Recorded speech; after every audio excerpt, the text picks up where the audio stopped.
Hello everyone, मैं doctor के वशिष्ठ। अभी तक हम पढ़ रहे थे हाइपरटेंशन के बारे में। ठीक है, हमने हाइपरटेंशन के बारे में पढ़ा। हाइपरटेंशन कब कहते हैं, नॉर्मल बीपी क्या होता है, जब हाइपरटेंसिव अर्जेंसी क्या होती है, हाइपरटेंशन इमरजेंसी क्या होती है। तो अब पढ़ेंगे हम, इस वीडियो में जानेंगे रेजिस्टेंट हाइपरटेंशन क्या होता है। यानी कि पेशेंट का जो ब्लड प्रेशर है वो कंट्रोल नहीं हो रहा है, वो मेडिकेशंस दे रहे हैं हम, उसके बाद भी वो कंट्रोल नहीं हो रहा है, तो उसको कहते हैं रजिस्ट कर रहा है, मतलब रेजिस्टेंस हाइपरटेंशन। कब कहेंगे हाइपरटेंशन कि आपका हाइपरटेंशन रजिस्ट कर रहा है? इसमें दो हम चीजें लेते हैं।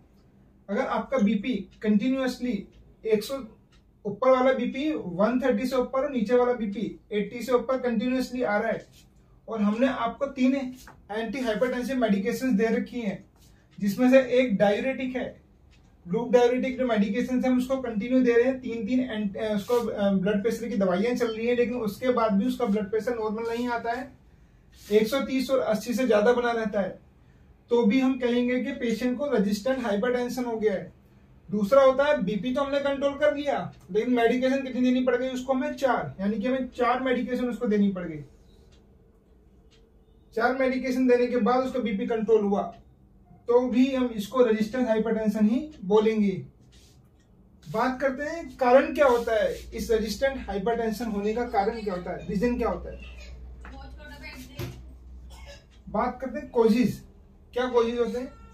पहला ये कि हो सकता है कि आप बीपी ही चेक सही से ना कर रहे हो, और जब भी आप चेक करते हो आपका बीपी बढ़कर आ जाता हो, जिसकी वजह से आप उसको पेशेंट को जो है दवाइयां जो डॉक्टर वो ऐड करे जा रहे हैं, बीपी बढ़कर आ रहा है, जिसकी वजह से पेशेंट की दवाइयां 3 या 4 के आसपास हमने स्टार्ट कर दी, लेकिन बीपी फिर भी कंट्रोल नहीं आ रहा है, यानी कि इनएक्यूरेट मेजरमेंट ही ठीक से नहीं हो रहा है।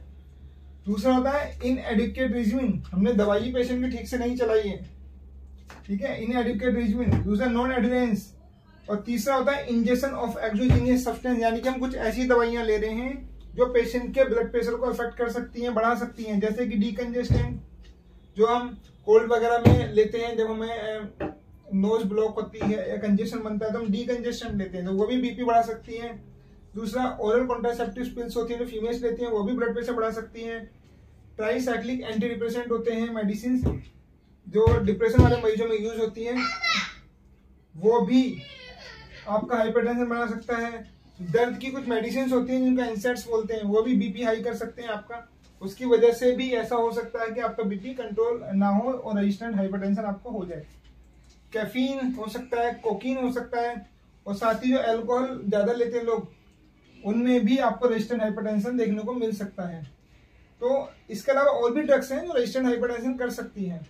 तो रेजिस्टेंट हाइपरटेंशन के अंदर आपको दवाइयां चलाने के बाद भी 3-3, 4-4 मेडिकेशन चलती हैं, उसके बावजूद भी ब्लड प्रेशर कंट्रोल नहीं होता है, तो उसको हम रेजिस्टेंट हाइपरटेंशन कहते हैं। एक और हम टाइप है जो हाइपरटेंशन की, उसके बारे में बात करते हैं।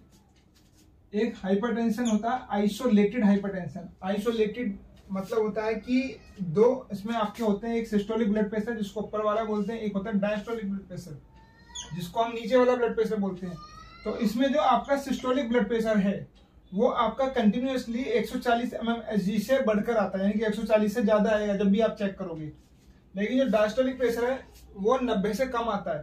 तो ऐसे पेशेंट में जिसमें एक जो आपका सिस्टोलिक ब्लड प्रेशर है वो हमेशा बढ़कर आता है, लेकिन डायस्टोलिक प्रेशर जो ब्लड प्रेशर है वो नॉर्मल आता है, तो ऐसे पेशेंट में जो हाइपरटेंशन है उसको हम बोलते हैं आइसोलेटेड हाइपरटेंशन।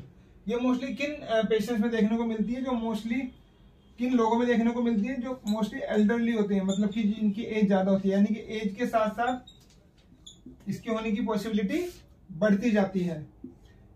क्या इसमें मेडिकेशंस की नीड होती है?